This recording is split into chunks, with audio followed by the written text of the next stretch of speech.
நம பார்வதி பதையே. தென்னாடுடைய சிவனே போற்றி, எந்நாட்டவர்க்கும் இறைவா போற்றி. திருச்சிற்றம்பலம். எல்லாம் அல்ல ஞானமே வடிவமாகிய நமது அருட்குருநாதர் மாணிக்க வாசகர் பொன்னாத்திருடையும் நமக்கெல்லாம் தோன்றா துணையாக விளைந்து வரக்கூடிய எம்பெருமானத்தினுடையும் மற்றும் இவற்றுக்கூடிய அடியாமத்தினுடையும் நம்முடைய மனமே மொழிகளாகிய முக்கணக்குகளை மிக பணிவோடு உரித்தாக்கி கொண்டு இப்பேற்பட்ட அற்புதமான ஈந்தோமோர் நல் பிறவி என்று சொல்லக்கூடிய ஒரு நல்ல பிறவியை சுவாமி நம்மளுக்கு தந்திருக்கின்றார். இந்த அற்புதமான இந்த பிறவி எதற்காக சுவாமி நம்மளுக்கு தந்திருக்கார் என்று சொன்னால், இறைவனுடைய திருவடியை அடைவதற்காகத்தான் இப்பேற்பட்ட ஈந்தோமோர் பிறவி என்று சொல்வார்கள். அப்பேற்பட்ட நல்ல ஒரு பிறவியை சுவாமி நம்மளுக்கு தந்திருக்கின்றார். அப்பேற்பட்ட மானுட பிறவிதானும் வகுத்ததோர் மனவாக்கு காயத்தினாலே ஆனிடத்தைந்தாடும் அரண்பணிக்காக அன்றோ என்கின்ற அந்த திருவருட்பயனிலே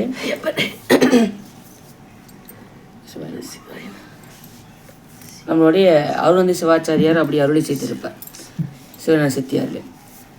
அப்படிப்பட்ட இந்த பிறவி இறைவனை அடைவதற்காக அப்படின்ட்டு தான் நம்ம சிந்தையில் வச்சுக்கணும். இப்பொழுது நம்ம உண்மை விளக்கம் என்கின்ற சாத்திர நூலினை தொடர்ந்து சிந்தித்து கொண்டு வருகின்றோம்.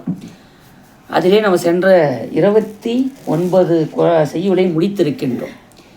தற்பொழுது 30வது செய்யுளை நாம் சிந்திக்க திருவருளும் குருவருளும் இந்த நாளிலே கூட்டியிருக்கின்றது. அதிலே இந்த 30வது செய்யுளை நாம் பார்க்க இருக்கின்றோம். நம்ம இப்போ சென்ற இதில் இறுதியான செய்யுளே இறைவனுடைய ஒன்றாய் உடனாய் வேறாய் எப்படி இருக்கின்றான் என்பதை நாம் இறுதி செய்யுளே பார்த்தோம். உயிருக்கு ஒன்றாய் இருக்கின்றான், உடனாய் இருக்கின்றான், வேறாய் இருக்கின்றான். ஒன்றாய் என்பது தனி பக்கத்தில் வச்சிருக்கேன். ஒன்றாய் இருப்பது என்பது உயிருக்கு ஒன்றாய் இருத்தல் என்று நாம் பார்த்தோம். ஒன்றாய் இருக்கிறதுன்னா அவனுடைய இருப்பதே தெரியாது. நீரிலே அப்புவிலே உப்பு கலந்தார் போல் என்று அப்பு உப்பு என்றது. அப்புறம் உடனாய் இருத்தல் என்பது நம்மளுடைய செயலாகவும் இருப்பதாகும். வேறாய் இருப்பது அதற்கு வேறாக இருக்கின்றான் என்பதாகவும் நாம் பார்த்தோம். இந்த செய்யுளிலே இறைவன் நடனத்தை பற்றி அறிய வேண்டுதல், இறைவனுடைய நடனத்தை பற்றி அறிய வேண்டுகிறார் நம்மளுடைய மனவாசம் கடந்தால் மெய்கண்டார். இறைவனுடைய இப்போ பாருங்க 30வது செய்யுளில் நம்ம நடனத்துக்கு வந்துட்டோம். சுவாமியோடைய அந்த நடனத்தோடைய அருமையெல்லாம் என்னன்றதை நம்ம இப்போ பார்க்க இருக்கின்றோம். திருச்சிற்றம்பலம். சரி, இறைவன் நடனத்தை பற்றி அறிய வேண்டுதல். நற்றவத்தொரு தாம் காணா நாதன் தந்த அஞ்சலுத்தால் உற்ற உருவாய் நின்று ஆடல் உள்ளபடி பெற்றிட நான் விண்ணார் பொழில் வெண்ணை மெய்கண்ட நாதனை தன்னார் அருளாலே சாற்று. தெளிவுரை. இது நற்றவத்தோர் தாம் காண நாதாந்தத்து அஞ்செழுத்தால் உற்ற உருவாய் நின்று ஆடல் உள்ளபடி பெற்றிட நான் விண்ணோர் பொழில் வெண்ணை மெய்கண்ட நாதனே தன்னார் அருளாலே சாற்று. அது என்னன்னா, நற்றவத்தோர் தாம் காண. யார் அந்த நடனத்தை காண முடியும்? தவம். யார் தவம் பண்ணுறவங்க? நம்ம ஒன்று நினச்சி விடாது, காட்டுக்கு போகிறோம், வீட்டுக்கு போகிறோம். தவம் என்ன? இறைவனை சிந்தையாலே நினைந்து தொழுது வழிபாடு செய்தல் தான் என்னது? நற்தவம். தவம் அப்படின்னு சொல்கிறேன். அப்படி நற்தவத்தோர் தாம் காண நாதாந்தத்து அஞ்செழுத்தால். 5 எழுத்துனா என்ன அர்த்தம்? அந்த நடராஜ தத்துவத்திலே 5 எழுத்தோடைய மகிமையை சொல்கின்ற. அதாவது நாதாந்தத்து அஞ்செழுத்தால் உற்ற உருவாய். அந்த 5 எழுத்தால் ஆன உருவுதான் எது? அந்த நடராஜருடைய நடனம்.